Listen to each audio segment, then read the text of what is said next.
vamos a empezar en esta clase a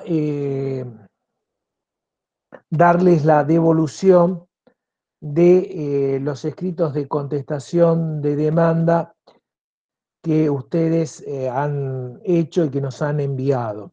De manera general, para que todos aprendamos cuáles han sido los aciertos y tomen nota de los aciertos y los errores que pudieron haber cometido.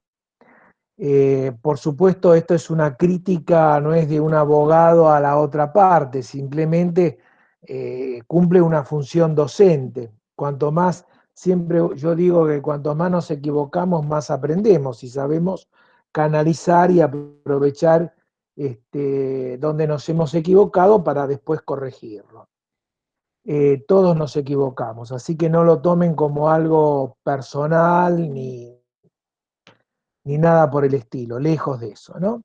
Somos docentes, y a medida que vayamos avanzando en la devolución de los trabajos que ustedes nos han presentado, vamos a ir viendo estos temas de estas actitudes positivas que eran las clases del lunes, que tuvimos que haber visto, que era la contestación de la demanda y la oposición de excepciones, que entre paréntesis, yo creo que no vi ninguno que haya opuesto excepciones en la contestación de la demanda.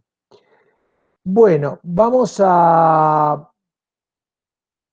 a tomar acá un poquito lo que yo marqué, voy a ir leyendo, igual va siendo Candelaria. Con respecto a esta comisión, ustedes tenían el rol que cumplir de Gómez, es decir, el que contestaba la demanda en esta comisión era Gómez. Perfecto. Bueno, vamos a comenzar por lo primero que tiene no solamente la contestación de la demanda, sino cualquier escrito judicial, que comienza con lo que es el reglamento para la justicia nacional, en el artículo 47, llama suma o sumario, que no es nada más ni nada menos que el título, es decir, el escrito judicial está encabezado por el título, que está diciéndole a la persona que lo va a leer, al juez, al juzgado, de qué se trata ese escrito, es decir, cuál es el objeto de ese escrito. Como ya les manifestamos en alguna oportunidad, esto es porque los expedientes, y ahora son digitales, no tienen no tienen un índice. Entonces, cuando uno mira el expediente soporte papel o ahora digital, ya por el título tiene identificado de qué se trata el mismo. Y en este caso, ahora voy, Micaela, y en este caso, ustedes bien pusieron contestación de demanda, porque ese es el objeto del escrito. Pudieran haber agregado ofrece prueba, reconviene, solicita medida cautelar, en fin. Digamos que la suma o sumario en general estuvieron bien. Después va el destinatario, a quién va dirigido. Y ahora nos vamos a detener un poquito en el encabezamiento, porque ahí en el encabezamiento yo noté algunos errores o algunas cuestiones que tienen que tener en cuenta. Acá Micaela dice, tengo una duda en cuanto al trabajo práctico ayer entregado. No aparecen dos nombres en negrita y un poco más grandes y No, otros no te dos. preocupes, Antonio, que ya le respondí. Los Claro. tuvimos a todos, ya Ah, tuvimos bárbaro, mails anteriores bárbaro. con la conformación de grupos, así que los tuvimos a todos por presentados, no hay Está problema. bien, listo. Sí, sí, sí, no hay problema. Bueno, ¿qué pasó en los encabezamientos? En los encabezamientos, algo que ustedes, está bien, alguien puso, bueno, Roberto Gómez se podía presentar por derecho propio o por apoderado. Algo que tienen que tener en cuenta es, ustedes en la contestación de la demanda ya tienen los autos, es decir, Sánchez Andrea con Gómez sobre, Gómez no sé cuánto era el nombre, sobre daños y perjuicios.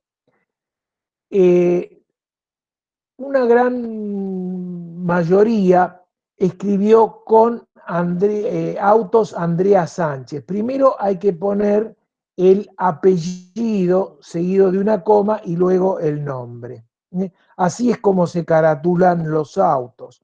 Piensen que el juzgado lo ubica, si ustedes irían al juzgado hoy en día a buscar o a pedir un expediente, físico, digamos, no lo piden, vengo por los autos Andrea Sánchez.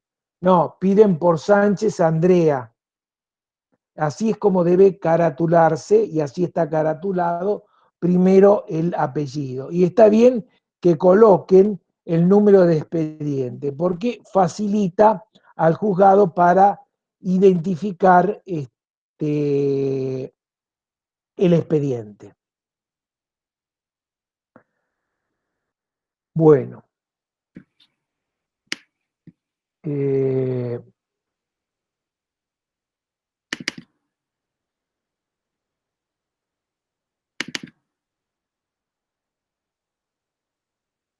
bueno, en un caso se presenta por derecho propio Roberto Gómez, que es una de las opciones que puede tener. Entonces, si se presenta por derecho propio, quiere decir que va a actuar con letrado patrocinante, es decir, no va a tener que actuar, no va a actuar por un apoderado, no va a nombrar a un representante voluntario. Entonces, no hay nada que justificar de la personería. Ahí por ahí ponen el codemandado Roberto Gómez me ha solicitado que lo represente en estas actuaciones. Se adjunta poder especial. Bueno, pero si en el encabezamiento dice que van a actuar por derecho propio, no tienen que justificar ninguna personería. Se está presentando con el letrado patrocinante. Ese es uno de los errores que yo he visto.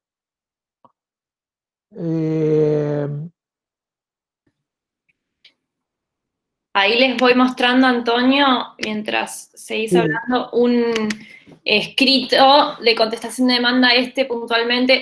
Voy mostrando algunos así al azar, que voy encontrando cuestiones que, sin perjuicio que todos estuvieron muy bien, tienen cosas que para mostrar, para que tengan en cuenta y que las aprendan. En este caso les estoy mostrando un escrito de la otra comisión, pero lo que quiero que vean es qué sucede si no se denuncia el expediente, como decía antes Antonio. Ven que acá se presenta el abogado por la representación de la empresa, en este caso la otra comisión representaba a DOTA, constituye domicilio, demás, pero nunca dice en qué expediente se presenta, no pone los autos del expediente ni el número de expediente. Y esto tengan en cuenta que en el escrito de demanda no está denunciado los autos del expediente porque todavía no está creado el expediente cuando se confecciona la demanda. Recuerden que se confecciona la demanda, se la va a sortear, ahí se genera el número de expediente y los autos, y luego se presenta, ahora se carga. entonces todavía no está generado, pero a partir de la contestación de demanda, el escrito de contestación de demanda y todos los escritos en adelante en el proceso, tienen que tener consignados los autos en los que se presenta ese escrito.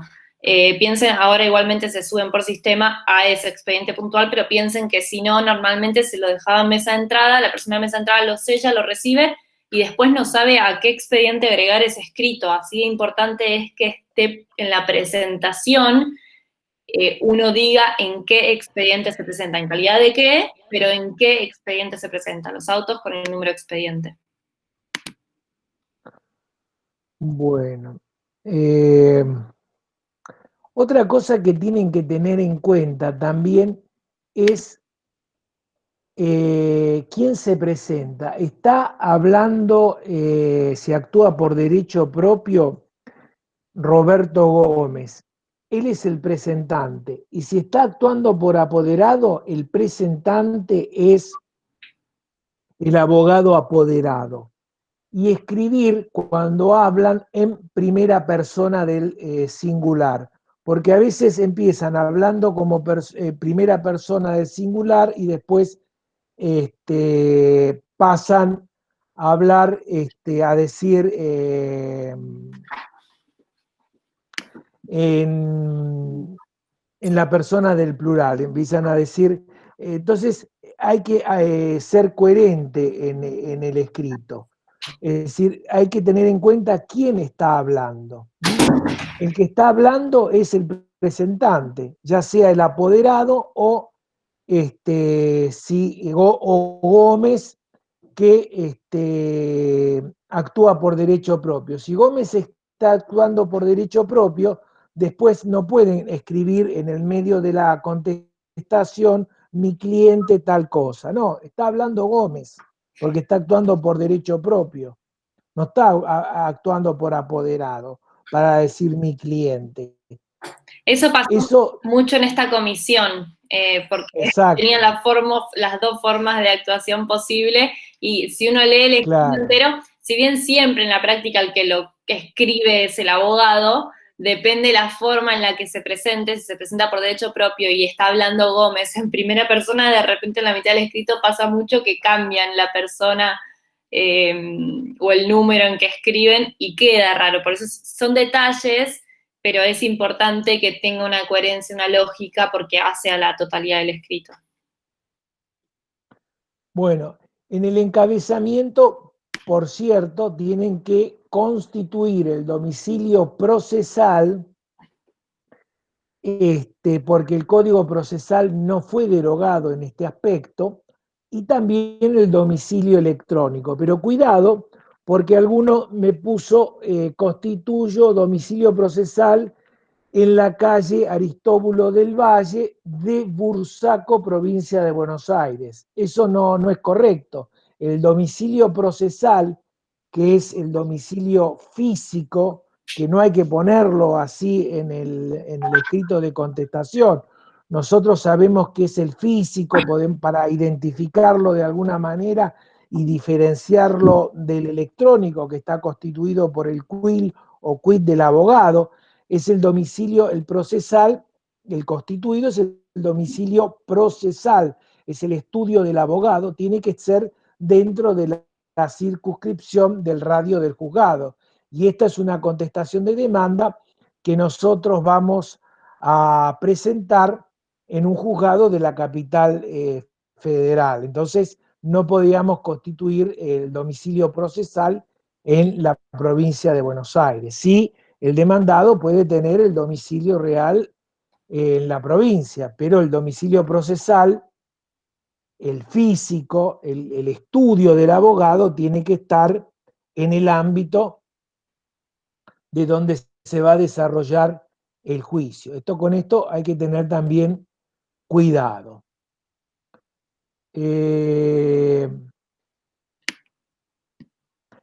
Bueno, otra cuestión. En algunos supuestos no han justificado debidamente la personería. Por ejemplo, esto, que el demandado Roberto Gómez, cuyo domicilio real es en la calle Tanto, me ha solicitado que lo represente en estas actuaciones. Bueno, eso evidentemente no está acreditando la personería. A ver, si Gómez se va a hacer, porque ¿qué es justificar la personería? Es justificar que uno está actuando en representación de otro. Y para justificar que uno actúe en representación de otro, tiene que acreditarlo con los instrumentos que corresponden. Si hay un representante voluntario, a un abogado, Gómez lo ha designado para que lo represente, deberá acompañar el poder en donde está la constitución de que se ha nombrado a tal abogado como representante de Gómez. No solamente decir me ha encomendado, porque eso no justifica la personería. Tengan en cuenta que la excepción de falta de personería es una excepción bilateral, es decir, que tanto puede oponer el demandado o el actor. ¿Por qué? Porque se trata de que se siga un proceso útil, es decir, que el que va a representar a la persona esté bien representada o que no se siga un proceso contra un incapaz, que en definitiva a eso es a lo que apunta la falta de personería. No sé, Candelaria, con respecto al encabezamiento, personería, alguna otra cosa Estaba más. rastreando a ver dónde estaba, porque recuerdo haberlo leído, no lo encuentro, pero es que los comento sin mostrárselos. Hay quienes cuando acreditaron personería, invocaron el artículo, no recuerdo cuál es, que es el de gestor procesal. Eso es importante distinguir, son dos figuras distintas. Invocaron ese artículo y acompañaron el poder que hace al mandato, ¿sí? Entonces es importante que distingan lo que es un apoderado, representante, de lo que es el gestor procesal, que realiza una gestión sin poder, que luego debe ser ratificada o por la propia parte o con un poder. Pero ahí habían puesto, no sé si les quedó de otro modelo de contestación de demanda, quedó el artículo de gestor procesal, pero en realidad el contenido estaba bien. Eso pasa mucho también, que quizá no está mal usar modelos, se usan modelos para hacer escritos. Ustedes usaron un modelo, en su mayoría usaron el modelo, vimos, de contestación de demanda que está en el expediente, que está cargado en el blog, que usamos en las clases. Nos dimos cuenta porque había unos errores ahí que arrastraron todos en sus contestaciones, o la gran mayoría. No está mal usar modelos, pero siempre es importante, ténganlo en cuenta, siempre que se usan modelos, después fíjense que los artículos que invocan o que copian de ese modelo estén efectivamente vigentes o que sean aplicables. Nos pasó que sean aplicables en ese ámbito territorial. Por ejemplo, en el modelo de contestación de demanda que está cargado en el expediente que usamos, se invoca en lugar del 356, creo que es el 354, que es el artículo que establece estas cargas de negar o reconocer hechos y documentos. Y como en ese modelo dice artículo 354, todos replicaron en sus contestaciones el artículo 354, que en realidad este expediente tramita ante la Justicia Nacional y se aplica el Código Procesal Civil y Comercial de la Nación. Entonces, fíjense cómo ese error en la contestación, por tomar un modelo y después no corroborar que los artículos que se citan estén actualmente vigentes, se replica ese error. Pasa mucho cuando fue el cambio de código, que los abogados seguían presentando demandas con artículos del código viejo, del código de Vélez, porque usaban modelos y no actualizaban los artículos. Claro. Entonces tengan eso en cuenta, porque van a seguir usando modelos en el ejercicio de la profesión, pero es muy importante que todo lo que se replica en el modelo luego se lo corrobore, que esté actualmente vigente, que sea aplicable. Sí, hay que tener mucho cuidado con el tema de la informática. Bueno, uno empezó con las máquinas Olivetti, pero de la informática es muy interesante el corte y pega, ¿no? Hay que tener cuidado porque a veces uno hace las cosas equivocadamente. Falcón comentaba que, una anécdota, Falcón comentaba de que una vez lo llama el secretario de la Cámara y le dice, mira, Enrique, está bien, la Cámara la sala hizo lugar a lo que vos planteaste, pero hay algo que te quería preguntar porque no me quedó claro. Mira, acá dice tal cosa y después abajo sigue otra que no se entiende. Y Falcón le contesta, tenés razón, yo tampoco lo entiendo. A ver, déjame ver. Claro, él mismo había cortado y pegado y había quedado una cosa, que faltaba otro. Entonces, esto es una anécdota para decir, hay que tener en cuenta, hay que tener cuidado con el corte y pega, ¿no? Digamos, es una nota de color que les quiero comentar, a razón de lo que decía acá la doctora. Bueno, continuando con la contestación de la demanda, bueno, después tenemos, acá dice Luciana, ¿puede volver a explicar cómo se debe redactar durante el escrito en caso de que Gómez actúe por derecho propio versus ver a través de apoderado? Y en este último caso, ¿cómo se refieren en el escrito cuando mencionan a Gómez? Claro, si está actuando Gómez por derecho propio, va a hablar, porque el que habla siempre es el presentante. Si Gómez se presentó, va a estar hablando él. Entonces no se puede decir mi cliente dijo tal cosa, porque es Gómez el que está hablando y dice yo manejaba y en estas circunstancias se produjo el accidente. No se puede decir mi cliente. En ese caso es el apoderado el que va de mi parte o mi cliente, no fue el embistente, etcétera, etcétera.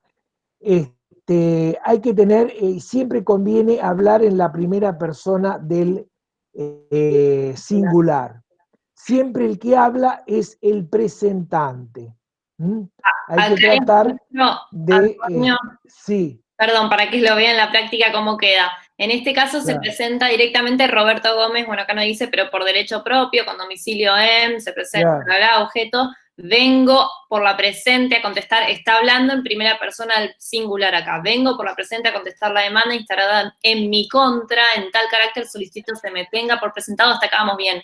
Y fíjense como cuando empieza con las negativas, niego que el actor, ya pasó a hablar en tercera persona, en vez de niego que me encontrara en un vehículo en buenas condiciones, niego que el actor. Entonces, fíjense cómo pierde un poco la línea de lo que viene diciendo. Claro. Que el actor, de nuevo, en tercera persona. Fíjense cómo cambió la persona en la que está redactado esto. Perdón, profesora, pero ¿cómo sería si el actor es el demandante? ¿Cómo lo tendría que nombrar? Ay, no, perdón, que el actor, pensé que hablaba del demandado. A ver, espérenme, porque en algún momento de esta demanda creo que cambiaba la persona. Que el actor, no sé si era esta entonces, puede ser que haya sido otra, pero en la negativa de los hechos en algún momento cambiaba, no, en este caso está bien. Bien, Gastón, por estar muy atento. Sí, está atento. Creo que en algún momento hablaba porque el demandado, entonces eso es lo que está mal, que habla del actor sí está bien en tercera persona, pero en algún momento, si llega a decir, no me acuerdo si era esta, porque el demandado, lo que tendría que hablar es de él mismo, ¿sí? Porque es Roberto Gómez el que está redactando esto en teoría. Bueno, ahora no lo encuentro, pero es un poco eso, no sé si te quedó claro, no sé quién había preguntado. Luciana. Sí, me quedó perfecto. Le entendí perfecto. Perfecto. Bueno, ahí Walter dice, y en caso de que sea por personería, ¿cómo ser? Claro, no es en caso de que sería por personería. Si va a actuar por apoderado, en un capítulo aparte, va a poner personería. Y ahí va a poner que tal como justifico con el poder que acompaño, que se encuentra vigente, etcétera, etcétera, soy apoderado de fulanito de tal. Lo pone en un capítulo aparte, es decir, en la contestación de la demanda vamos a ver que está formada por capítulos. Estos capítulos a su vez tienen párrafos en los cuales tienen que enumerar, tienen que seguir un correlato, la numeración, dentro de, si quieren, digamos, dentro de un determinado rubro, dentro de un determinado título, pueden poner punto 2, 2A, 2B, 2C, es decir, tienen que seguir la numeración. Hoy en día los procesadores de texto ayudan mucho para este tipo de tarea, pero no intercambiar 3, después siguen con 5 en arábigo. Es decir, traten de que se entienda bien, que sea bien prolijo. Y ahí, Antonio, siguen preguntando respecto de cómo se redactaría ahí en cuanto a la persona. No, Walter, no es en primera persona, sino que ahí el que se presenta es el representante, en este caso el apoderado, y va a hablar en tercera persona. Entonces va a hablar mi representado, o mi mandante, o mi poderdante, o mi cliente, claro, o el demandado. Entonces ya va a ir redactando toda la contestación de demanda. Fíjense cómo cambia en tercera persona hablando de su cliente, ¿sí? Ya no es el propio actor que está relatando, sino que es el representante quien relata lo que le sucedió a otra persona. Ya cambiamos de persona. A eso apuntábamos con el tema de la claro, esa era mi duda, cómo, digamos, se redactaba en un caso y en otro. Sí, eso, ¿quedó claro? Sí, quedó claro. No sé si no terminé de confundir con mi aclaración, pero... No, está claro. Siempre hay que tener en cuenta quién se presenta. El que se presenta, como bien dice Falcón, es el que habla. Entonces, si actúa por derecho propio, es Gómez el que está hablando. No se puede poner después mi cliente. Es Gómez el que está hablando, el actor. Si está actuando por apoderado, ahí sí, como decía la doctora, mi mandante, el actor, a mi parte, etc. Bueno, después venía el objeto del escrito, que vengo a contestar, que vengo a contestar la demanda incoada, instaurada en mi contra, solicitando, ahí marcando cuál es el objeto mediato de la pretensión, solicitando se rechacen todas sus partes con costas a la parte actora. Y después viene propiamente dicha la contestación de la demanda. Ahí tenemos que tener en cuenta las cargas que expresamente establece el artículo 356 del Código Procesal. Recuerden que las cargas, el demandado tiene la carga de contestar la demanda, está instituida en su propio interés. Y tiene dos cargas específicas, les señala el Código Procesal en el artículo 356.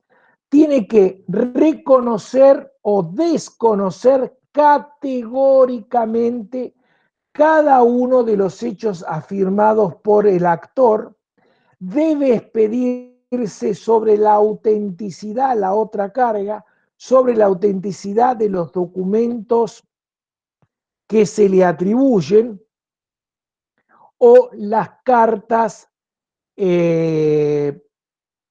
por él recibidas por parte del actor que le envió al demandado. Entonces, ¿cuáles son, qué consecuencias trae aparejada el incumplimiento de estas cargas? Bueno, con respecto a los hechos, el desconocimiento o la negativa general o en forma ambigua que pueda realizar el demandado autoriza al juez a que puede tenerlos por cierto, es decir, podrá tenerlos por cierto. La negativa meramente general, la ambigüedad en la contestación de la demanda acerca de si reconoce o no los hechos, puede que el juez los tenga por ciertos. Podrá. En cambio, si no se expide sobre los documentos, sobre la autenticidad de los documentos que se le atribuyen al demandado o las cartas dirigidas al demandado, si no se expide, el juez los tendrá por cierto. Esto es muy importante que ustedes lo tengan en cuenta. En un caso, el código dice podrá y en el otro supuesto dice los tendrá por ciertos, en el caso de los documentos. En este caso, que se acompañaron documentos por el actor, en realidad el demandado no tiene por qué cumplir con esta carga porque no se le están atribuyendo documentos a él, digamos, ni los recibió ni tampoco firmó ningún documento, simplemente dice no me consta, desconozco la autenticidad de estos documentos, los desconozco, porque él no son atribuidos a él la documentación. Entonces, en la contestación de la demanda, un capítulo puede empezar con reconocimiento de los hechos. Ahí el demandado va a decir qué es lo que reconoce. Lo que está reconocido, está admitido, por supuesto, no va a ser después objeto de prueba. Y después comienzan las negaciones, en donde debe negarse categóricamente, dice el código, hecho por hecho. Es decir, nosotros tenemos que tomar la demanda del actor y negar cada uno de los hechos afirmados por el actor. Y no en este momento, no solamente poner niego tal hecho y además decir porque en realidad sucedió de tal forma. Acá no es el momento de colocarlo. Eso después, una vez que prolijamente hicimos todas las negaciones, vamos a otro capítulo, que es la contestación propia de la demanda o la verdad de los hechos, y el demandado ahí cuenta su versión de los hechos.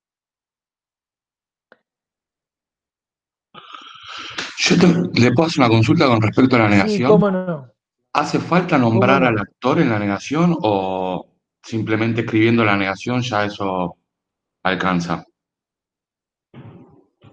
No, te limitas a negar el hecho afirmado por el actor. Pero no hace falta poner el actor, No, niego no. que lo ¿En qué declarado sentido? por el Por actor. ejemplo, ¿cómo sería un ejemplo en el cual vos decís que vas a nombrar al actor? Claro, bueno, niego lo declarado por el actor, tal cosa. Yo la verdad no lo hice así. Simplemente Sí, negué. bueno, pero habría que ver en algún caso en particular, pero simplemente negás el hecho afirmado. Ah, eso es lo que quería Es hacer. decir, estás negando los hechos afirmados por el actor. Está bien, o Está sea, se sobreentendido que sobreentiende que son lo los que negás hechos, es lo declarado por el actor, no hace claro, falta son los volver hechos a narrados rectificarlo. por el actor, exactamente. Está bien, eso es lo que quería saber. Exactamente. Muchas gracias. No, por favor. Acá Antonio Bueno. está mostrando una contestación de demanda, creo que también es de otra comisión, pero fíjense, a ver si está acá, esto que decía el doctor Falduti, acá se niega, acá está puesto así en el modelo que hay en el expediente, no es lo mejor negar y desconocer porque o se desconoce o se niega. Yo sugiero siempre negar Claro. ante la falta de certeza. Claro, porque eso es ambiguo y el juez lo puede tener por cierto. Esto por un lado. Y después fíjense que acá se niega un hecho y después en la misma negativa se expone lo que se cree que pasó, la propia versión, la verdad de los hechos. Sin perjuicio que después bien pusieron un capítulo de la verdad de los hechos. Entonces quizá en la propia negativa no hace falta relatar cómo sucedió realmente, sino limitarse a negar. Niego que esto haya sido así, niego que esto haya sido así, niego. Entonces se hace toda la negativa, que es bastante tedioso, es aburrido hacerlo, pero es necesario por esta Pero carga. que es necesario porque si no, el juez lo puede tener por cierto el hecho, es decir, lo puede tener por admitido. Entonces, es importante tenerlo en cuenta eso y asegurarse de que hayamos en la demanda tener subrayando cada una de las afirmaciones para no olvidarnos de hacer la negativa de cada hecho. Y después sí pasar a dar la propia versión de los hechos, el propio relato de los hechos en un capítulo aparte para no mezclar todo. Y por otro lado, respecto de la negativa de los hechos, que acá bien lo hicieron, tampoco hay que meterse, porque no se me pase nada, negar todo sin pensar siquiera, que hay algunos estudios muy grandes que quizá ponen a un procurador o un estudiante de derecho a negar todos los hechos y otro abogado hace la demanda, contesta la demanda, y entonces quizá se niegan cosas que después el abogado a la hora de contestar demanda reconoce. Entonces fíjense cómo acá bien pusieron, reconozco como cierta la ocurrencia del accidente de tránsito, pero se niega la mecánica del mismo. Entonces esto está bien, porque negar todo y después negar que hasta ocurrió el accidente, si después se va a reconocer que ese accidente estuvo, no tiene mucho sentido y es incurrir en contradicciones. Y resta credibilidad al escrito, resta seriedad al escrito. Perfecto, esa aclaración quería hacer respecto a las negativas. Bueno, otra cosa curiosa realmente que he visto, creo que lo he visto en más de un caso. Fíjense en el relato de los hechos cuando se contesta la demanda. En una de las contestaciones dice que se produce en el ómnibus, en el colectivo, hay un robo.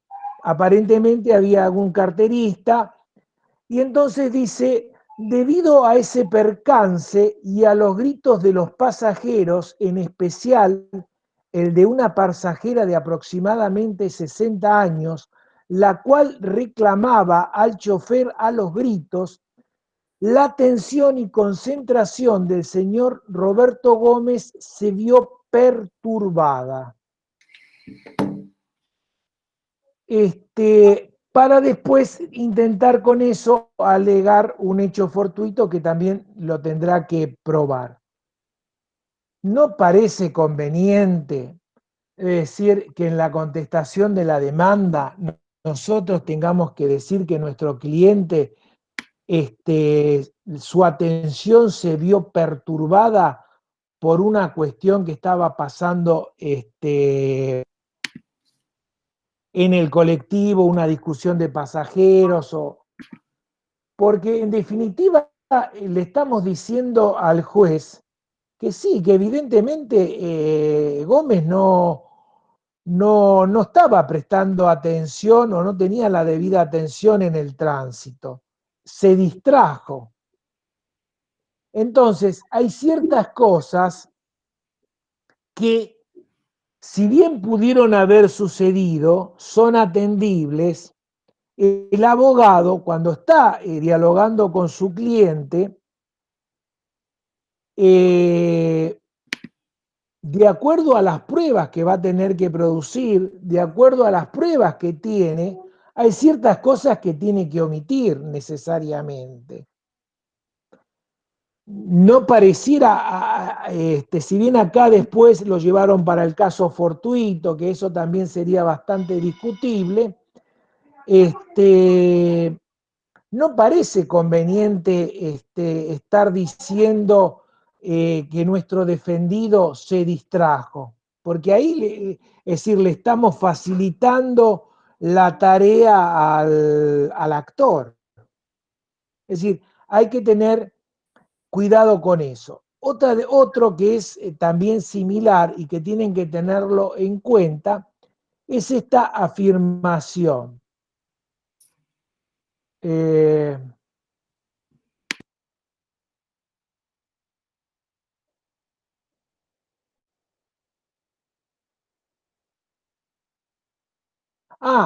Acá, dice que Gómez observó que los frenos no funcionaban, los frenos, es decir, los frenos del colectivo no funcionaban bien. A ver, ¿para qué yo voy a estar comentándole? Yo estoy defendiendo a Gómez. Yo soy el abogado que está defendiendo a Gómez. ¿Para qué voy a decir que los frenos no funcionaban bien? A lo mejor vino el cliente y me dice, doctor, mire, los colectivos estos están hechos bolsa, el freno no funcionaba bien, fue un momento. Bueno, que eso se arregle el actor y lo pruebe a través de una pericia mecánica. Ya la pericia va a determinar si el colectivo funcionaba bien, no funcionaba bien. Acá yo no le voy a estar dando una herramienta al actor diciéndole que los frenos del auto o del colectivo, en este caso, funcionaban mal. ¿Se entiende? Más allá de que a lo mejor realmente podía haber sido así. Bueno, pero eso, vuelvo a repetir, nosotros tenemos que tener en la contestación una estrategia. Eso lo tendrá que probar que los frenos andaban mal, que el colectivo andaba mal y que por eso se produjo el accidente. Eso que lo pruebe el actor a través de una pericia mecánica. Pero no voy a ser yo demandado el que le va a decir que los frenos andaban mal. ¿Se entiende? A ver.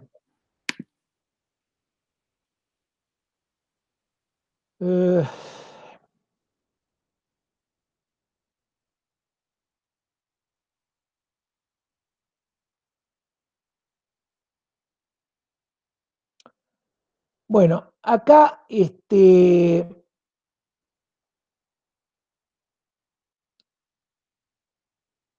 una parte dice verdad de los hechos. Dice, del propio relato que efectúa la parte actora en la demanda, se desprende con claridad una circunstancia de hecho que me parece relevante en grado superlativo. Y ahí dice, la parte actora no menciona un hecho relevante, ya que éste podría contrariar y hacer caer su relato, previo a la colisión da paso a un vehículo de un tercero. Esto no está muy claro a qué se refiere. ¿Mm? El vehículo de la parte actora presenta daños en el tren delantero derecho, puerta del acompañante hundida y abollada. Perdón, eso yo no sé si en la demanda lo había descrito el actor, pero eso le corresponde al actor. Yo respecto a eso o me puedo callar o espero que el actor lo pruebe a través de una pericia mecánica. ¿Para qué voy a reconocer que está abollada la puerta? Puedo decir, no, los daños que dice, que aduce el actor en su vehículo no son tales. No está abollada la puerta, eso que lo pruebe el actor. Vuelvo a repetir, no hay que darle elementos que favorecen. Yo estoy defendiendo al demandado, no hay que darles elementos al actor para que después no es necesario producir la prueba. Si yo lo admití, esto ya no es, no va a ser un hecho controvertido y no va a ser objeto de prueba. Le estoy facilitando la tarea al actor y no solamente facilitándola, quizás también haciéndole ganar el juicio, para que el juez pueda hacer lugar a la demanda. Así que con estas cuestiones hay que tener sumo cuidado, porque nosotros estamos defendiendo en este caso al demandado. El actor tiene su abogado que lo está defendiendo y el juez ya se está cumpliendo la bilateralidad y el juez, de acuerdo a las pruebas producidas, va a dictar la sentencia. No es que estemos mintiendo ni nada por el estilo, ni que estamos actuando con una conducta inmoral o lo que se quiera. Tenemos que defender a nuestro cliente, no a cualquier precio, pero tampoco lo vamos a mandar, digamos, así, en un lenguaje coloquial, al frente, digamos. Lo estamos defendiendo, porque eso haría incurrirnos en mala praxis. Si tenemos que defender a nuestro cliente, no le vamos a estar diciendo, sí, el auto quedó hecho bolsa, quedó roto de acá. No, que lo pruebe el actor. Y hablando, Antonio, Eso con respecto a el tema de los hechos. No sé si vos, Candelaria, querés agregar no, es algo que respecto viene a más esto algo adelante. más antes de pasar a otro capítulo. Eh, Me llamó la atención esto. Hay sí, que tener cuidado. me estoy adelantando un par de No se te capítulos, pero escucha, ¿no? ¿no me Yo no escuchan? la escucho. Sí, Sí, se te ¿Ustedes la escucha, escuchan? Candelaria. Antonio, creo que... Me parece que es Antonio que no puede escuchar. ¿Me escuchás, Antonio? Ah, bueno. Salgo y vuelvo a entrar, un segundito. Dale, yo mientras tanto les voy contando algo. Sí, ¿había alguien que quería hacer una duda o paso a compartirles esto? Como el profesor dijo que tenemos que negar o decir que no fue tal como sucedió, eso no es entorpecer la causa, por ejemplo, si, digamos, la bolladura es visible. No, una cosa es entorpecer la causa y otra cosa es ponerse a reconocer cuestiones que corresponde que pruebe el actor, que no se recomienda. En este caso, simplemente llamarse a silencio, negarlo y después que lo pruebe. Todo lo que él alega debe probar, ¿entienden? Entonces, yo desconozco y después eso, son las reglas del juego. Después la otra parte, la parte que tiene la carga de la prueba, tendrá que ofrecer y producir prueba tendiente a demostrar, acreditar ese hecho que alegó. Y acá es lo que quería comentarles. Me estoy yendo ya unos capítulos más adelante, pero me tengo que ir en breve porque tengo una reunión y hablando de cuestiones que competen a la parte actora y que el demandado no tiene que hacer, que vimos un poco en las contestaciones. Acá veo, por ejemplo, en esta contestación, que del mismo modo que estaba puesto en la demanda, pusieron un capítulo de competencia del juez que resultaba competente y un capítulo de cumplimiento de la mediación previa obligatoria. Y como decía en la otra comisión, no es que esté mal, pero es algo que corresponde que haga el actor. En primer lugar, el cumplimiento de la mediación previa, nosotros ya vimos que la mediación es un requisito de admisibilidad de la demanda, es decir, que el actor, el que interpone la demanda, es el que tiene que demostrar que está cumplida la mediación acompañando el acta de cierre de la mediación. No corresponde no hace falta que el demandado lo haga porque ya tiene que estar acompañada para que hayan hecho lugar a la demanda y se haya ordenado el traslado de la misma. En todo caso, si no se lo hizo, el demandado podrá pedir perdón que se vaya, que se agote la instancia previa, que es esta mediación. Y respecto de la competencia, lo mismo. De por sí no hace falta que el actor siempre se expida respecto de la competencia. Por lo general, y cuando es más dudoso lo hace, el actor pone un capítulo de competencia y dice que el juez ante el cual interpone la demanda es competente por determinado motivo para intervenir en este proceso. Pero si ya el proceso está tramitando ante ese juez, el demandado no hace falta que reitere una vez más que ese juez es competente. En todo caso, lo que podrá hacer es decir que ese juez no es competente por las vías que ya vimos que lo puede hacer. De hecho, puede interponer una excepción o poner una excepción de incompetencia. Pero entonces estas son cuestiones que competen más o que deben estar en una demanda, pero no hace falta que estén en una contestación de demanda. Eso quería aclararles, Antonio, antes de irme, y perdónenme, pero los abandono porque tengo una reunión que no pude mover en horario. Dejo la clase grabándose. No. Dejo la clase grabándose. Sí, yo después, cuando terminamos, seguramente Martín viene ahora ante un rato. Ok, si no se finaliza solo la grabación. Muy bien. Muy bien, bueno, chau, chicos. Gracias, chao, gracias, Candelaria. No, otra cosa que les quería decir para que no se sientan culpables, y no con esto hacer una filosofía barata, si se quiere, que ustedes como abogados son parciales, tienen que poner todas, es decir, el imparcial, el que va a dictar la justicia del caso, va a ser el juez. Ustedes, al ser parciales, tienen que poner todo su arte, su ciencia, al servicio de su cliente, para defenderlo.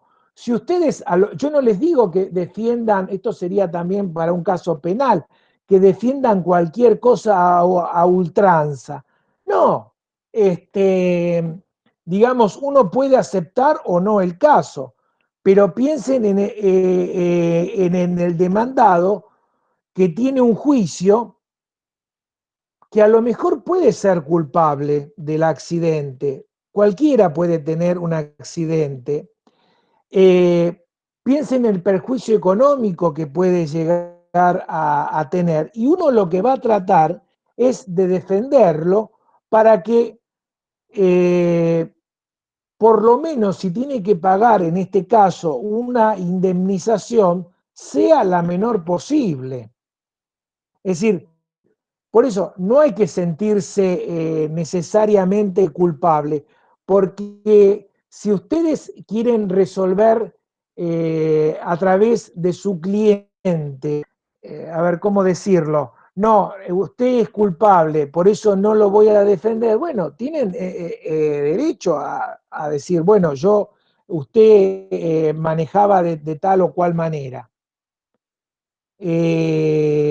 Pueden no aceptar el caso, pero si lo van a aceptar, lo tienen que defender o patrocinar, mejor dicho, de la mejor manera posible. De eso se trata, de eso se trata. Bueno, el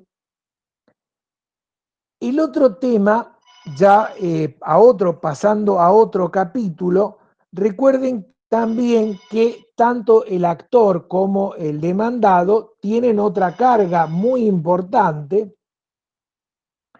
que es el ofrecimiento de la prueba. Es en los escritos constitutivos de demanda y de contestación de la demanda cuando debe ofrecerse la prueba, es decir, de qué medios de prueba o qué fuentes, después vamos a ver la distinción, de qué fuentes de prueba nos vamos a valer, qué fuentes de prueba vamos a traer al proceso para que a través de los medios que están establecidos en el Código Procesal podamos probar los hechos. Y la documental la debemos acompañar, adjuntar. Toda la documental, todos los documentos que estén en poder de las partes deben ser acompañados en los escritos constitutivos, es decir, de introducción del proceso, es decir, la demanda, la contestación de la demanda, eventualmente la reconvención o si armamos algún incidente. Esto es muy importante, esa es otra de las cargas que tiene el demandado. Si no ofreció prueba, si no acompañó los documentos, ¿lo podrá hacer posteriormente? No, en principio no. Vamos a ver alguna excepción. En principio no. ¿Por qué? Porque ha precluido. Entonces es importante y ahí ustedes ya van internalizando el tema de la carga procesal. Las partes tienen cargas. El incumplimiento de las cargas le trae aparejado un perjuicio. Si no ofreció prueba en este momento, que era el momento del ofrecimiento, una de las momentos de la prueba, el ofrecimiento, precluyó, no podrá ofrecerla después.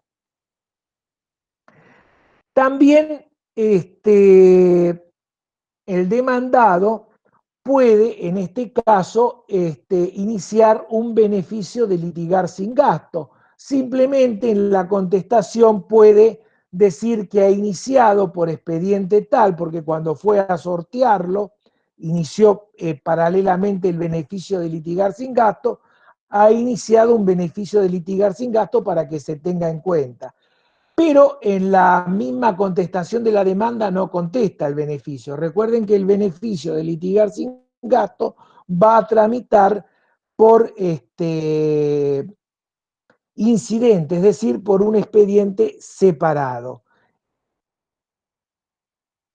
Profe, Sí. perdón, tengo una consulta. Quizá lo dijo, yo me conecté tarde a la clase, así que puede ser que lo haya dicho. No.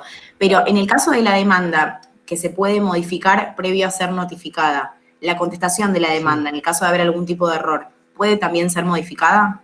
No, No, la ok. demanda no puede ser modificada, no. Ok, No, porque ya precluyó. El demandado ok, tiene ok. 15 días para contestar la demanda. Ya no puede después modificarla, ni ampliarla, ni nada. Así, fíjense, así el demandado hubiera contestado el día 10, no puede, se me escucha, ¿no? Hola, hola. Sí, se escucha. Sí, se escucha. Sí, se escucha, sí. Sí, el demandado, así tenga 5 días todavía, ya no puede ampliar porque precluyó la oportunidad. ¿Alguien más Perfecto, muchas quería gracias. preguntar algo sobre esto? No. Bueno, después, Antonio, Estefanía, ¿cómo estás? Martín, Hola a todas, ¿qué a tal? todos. Acá se nos Hola, buen día. acopla el doctor Celce. Bueno, estábamos explicando. Ya habíamos hablado, estamos haciendo la devolución de los escritos de contestación de demanda y sobre la marcha estamos explicando algunos temas, ¿no? Ya estuvimos viendo las dos cargas que tiene el demandado al contestar la demanda, que es, bueno, las del artículo 356, ya las explicamos, y habíamos llegado también al ofrecimiento de la prueba. No sé si vos, Martín, querés agregar alguna cosa al respecto de esto o recalcar antes No, de seguir seguramente avanzando. vos ya lo dijiste, Antonio. Vuelvo a saludarlos a todo el mundo.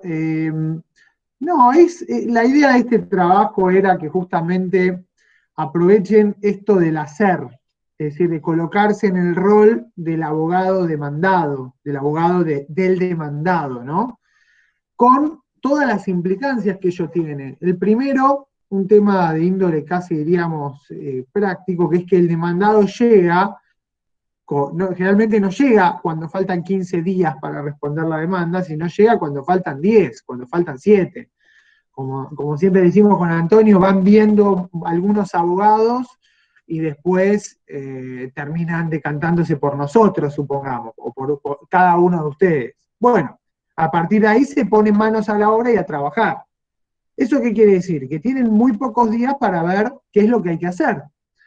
¿Y qué es lo que hay que hacer siendo demandado? Bueno, tienen todas esas posibles actitudes que ya les estuvimos explicando, pero ahí viene el rol, digamos, del procesal del abogado, que es que siendo demandado, una de las cosas más importantes es la negativa de los hechos y de los documentos, porque son esas famosas dos cargas en las que si no lo hace o no lo hace bien, generará cierta presunción en el caso de los hechos, o se lo tendrá por auténticos en el caso de los documentos que se le atribuyan, con seria responsabilidad, además de profesional, para su cliente. Entonces, esta idea de asumir el rol es colocarse justamente en posición de tener que confeccionar una contestación de demanda en un plazo determinado y quizá no con toda la información que uno podría llegar a tener. Piensen que siempre hay una gran diferencia entre el actor y el demandado, en que el actor tuvo mucho más tiempo para pensar y preparar su demanda. Entonces, eso es interesante también verlo. Dicho esto, la parte más importante son estas dos cargas específicas. Luego está la posibilidad de poner excepciones que tienen que ver cuáles son y a qué está destinada cada una. Y luego está la cuestión, llamémosla estratégica. Es decir, cómo ¿cómo va a encarar el abogado esa contestación de demanda? ¿De qué tipo de juicio se trata? Porque si es un juicio de mala praxis y yo soy abogado de una clínica, ojo, no me puedo recostar en la negativa.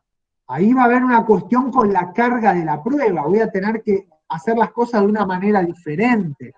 Entonces, nosotros con este daños y perjuicios queríamos más o menos ubicarlos en el rol.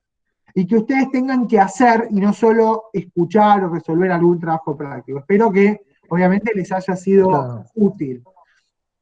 Y después, bueno, no sé, Antonio, si quedan dudas de los... No, y además contestar la demanda de acuerdo, la estrategia que ustedes van a utilizar es de acuerdo también a las pruebas que tienen, ¿no es cierto? No hay ninguna dificultad de omitir ciertas cosas.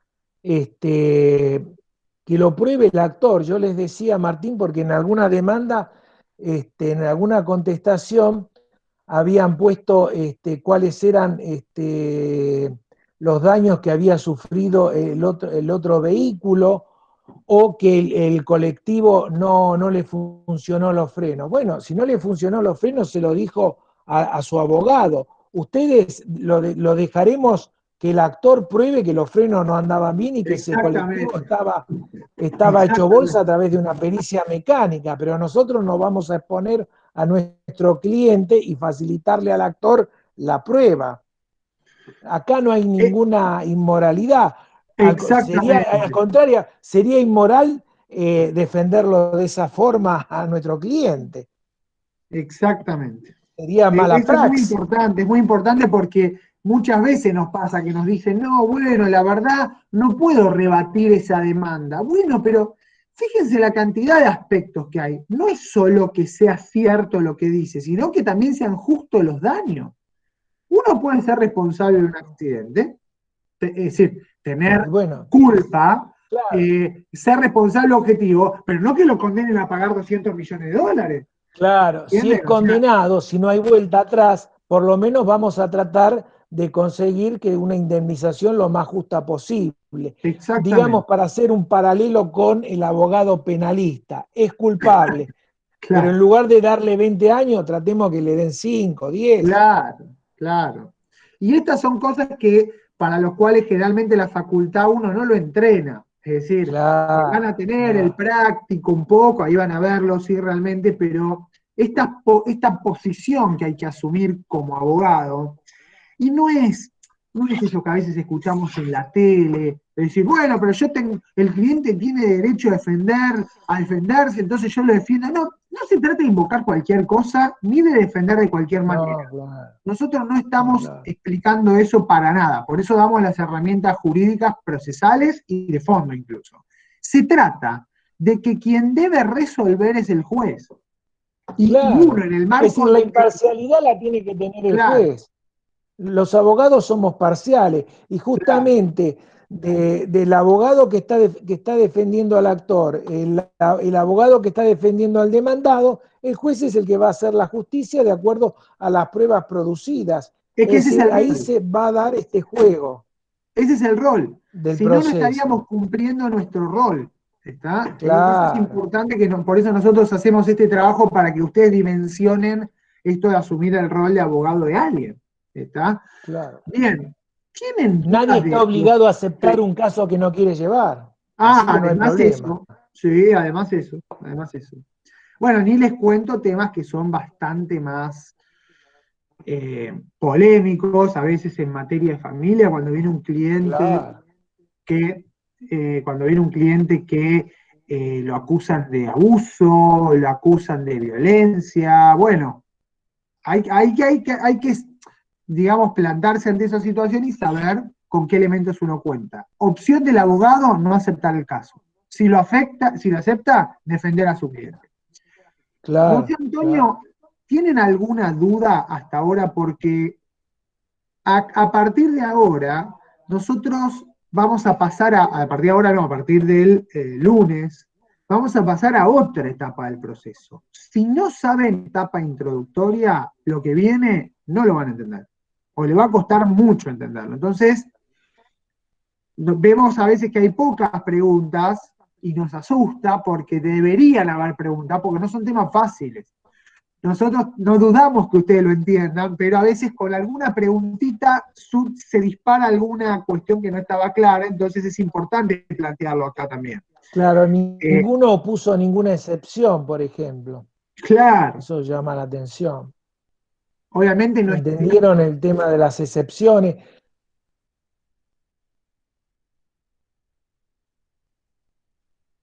Bueno, está todo claro el tema de las... Está en ustedes, ¿no? Obviamente ya Estefanía es fiel testigo privilegiado, nosotros vamos a responder todo el tiempo y al momento de evaluar, evaluamos. Ahí se terminan los chistes. Y no somos, digamos, no tenemos ánimo de bochar a nadie, pero evaluamos con el rigor y con el esfuerzo con el que nosotros también nos disponemos a evacuar dudas. Hasta la última clase antes del parcial.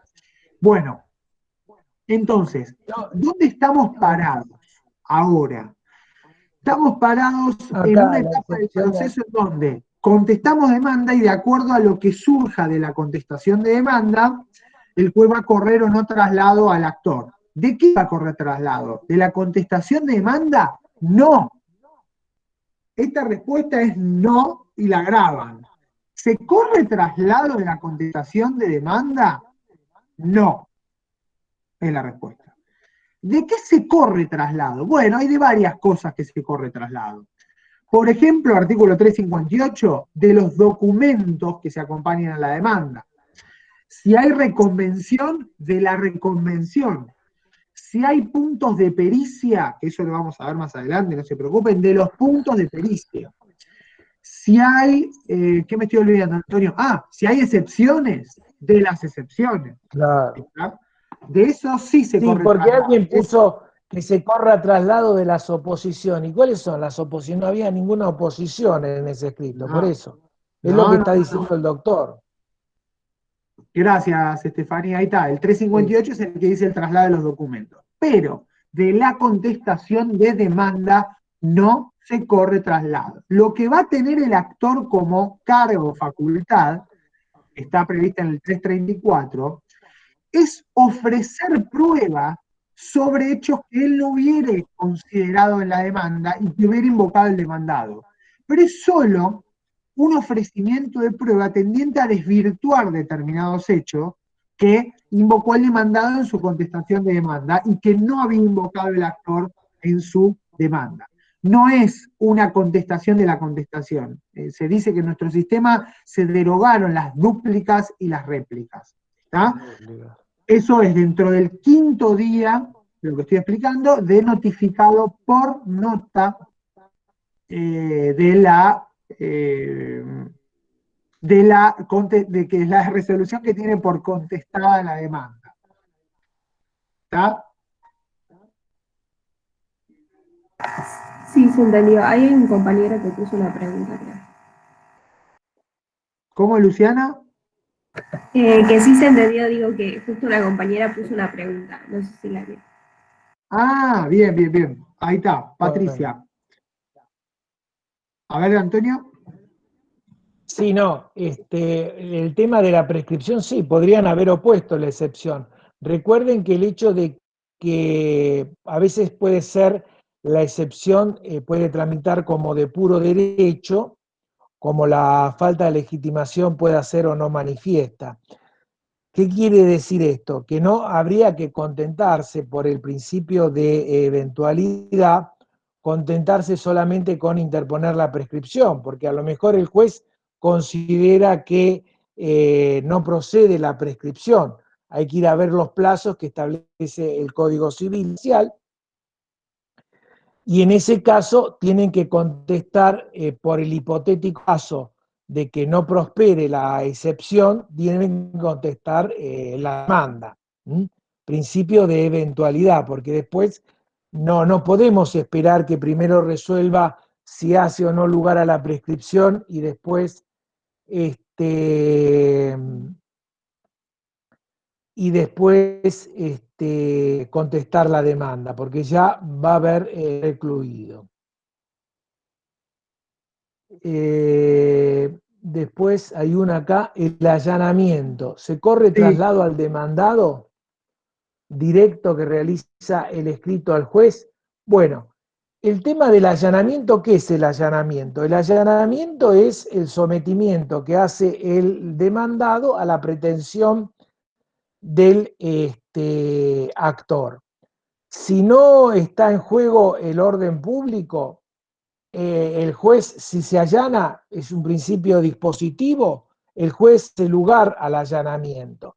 El tema del allanamiento hay que, para eximirse de costas, el demandado, como bien establece el artículo 77 del Código Procesal, debe ser ese allanamiento oportuno, debe ser efectivo, es decir, no basta decir me allano, sino que si se allana y cumpla con la pretensión del actor.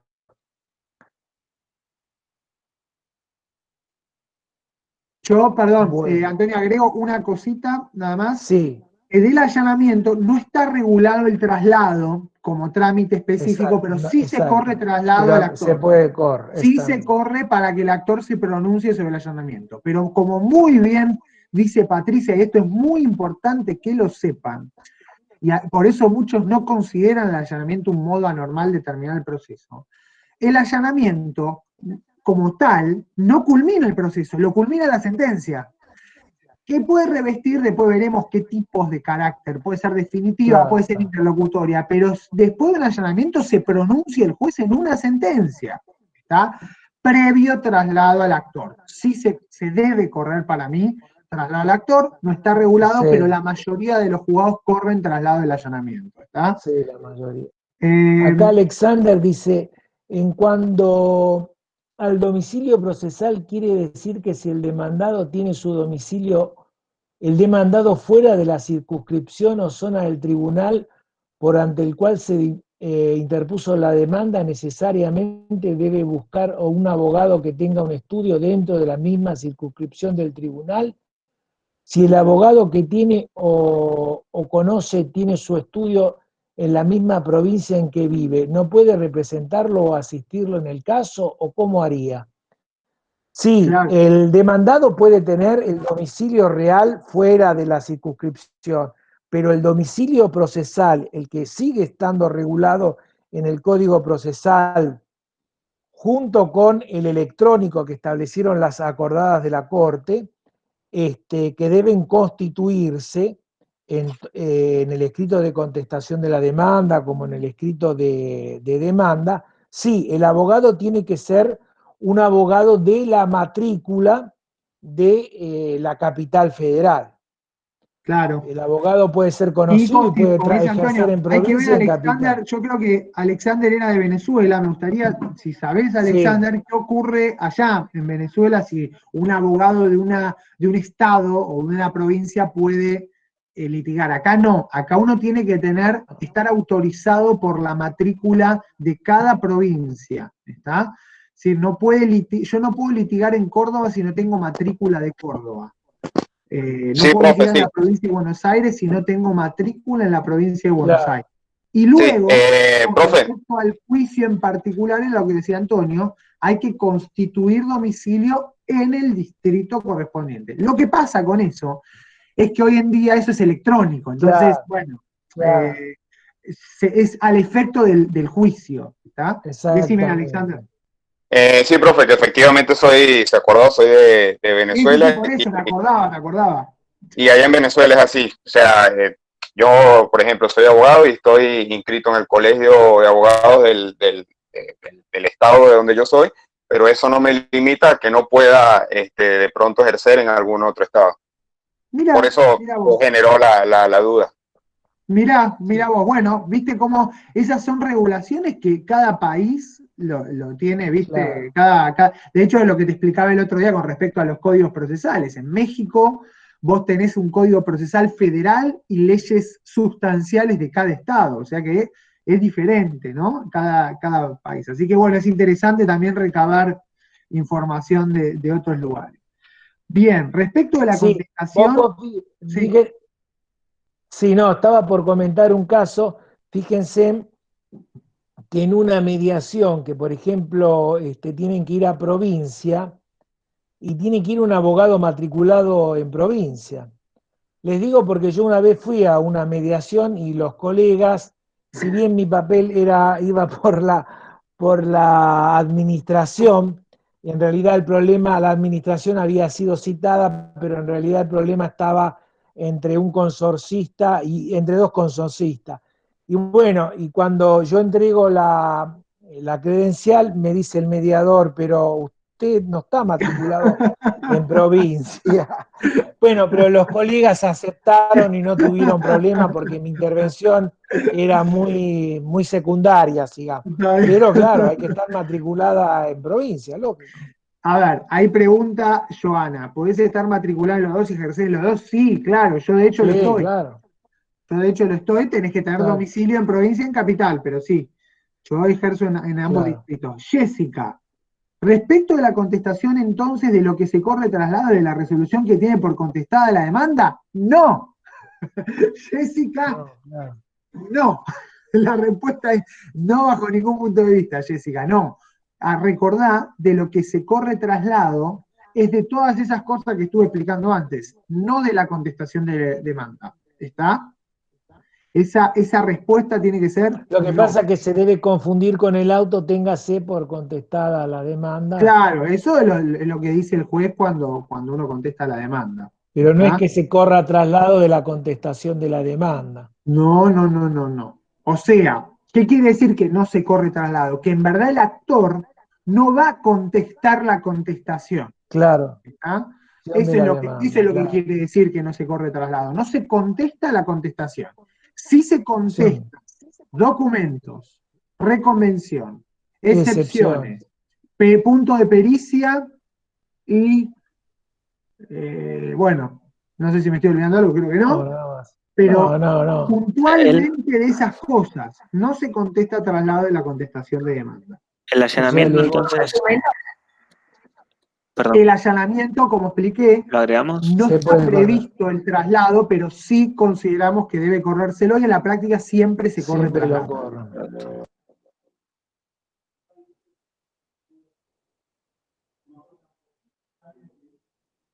No sé si hay alguna otra duda. Hola, ¿qué tal? Buenos días. ¿Podrías, por favor, repetirme que no llegué a tomar nota de que sí se corre traslado? Sí.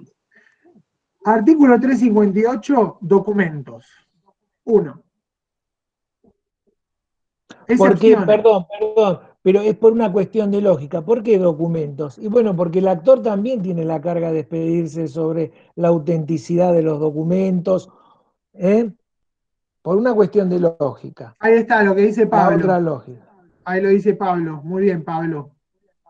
Exactamente. Pablo dice, se trasladan aquellos documentos que aseguran el principio de bilateralidad. Sí, se trasladan todos los documentos y el actor se pronunciará con las mismas cargas que tiene el demandado con respecto a los documentos. De reconocer o negarlos, la autenticidad de los documentos que se le atribuyen y las misivas que se le dicen remitidas. Entonces, documentos. Excepciones. De las excepciones se corre traslado al actor para que las conteste. Reconvención. Claro. ¿Ah? Si plantea el demandado reconvención, se corre traslado de la reconvención para que la conteste el actor. Bueno, y después puntos de pericia, pero puntos de pericia, básicamente es eso que les estoy diciendo. No sé si quedó claro, Joana. No, ¿quién preguntaba? Yo pregunté, muchas gracias, quedó claro. Ana María. Ana María. Muchas gracias. No, por favor. Pero lo que tienen que tener en claro es que no hay una contestación de la contestación de la demanda. O sea, se transmite todo lo que en la contestación de la demanda genera una innovación en el proceso. Bueno, más o menos, porque en verdad, recordá que si el demandado invoca nuevos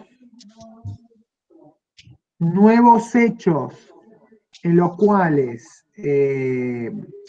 no fueron considerados por el actor, de eso no se corre traslado. Solamente que el actor que detecta que hay nuevos hechos no considerados puede ofrecer prueba. ¿Está? Solamente eso. Bien, muchas gracias. No. Eso es artículo 334. Bueno, nos vemos el lunes entonces. Así es. Martín, buen día. Sí, Tengo una consulta. La próxima clase veníamos teoría general de la prueba, ¿verdad? Exacto.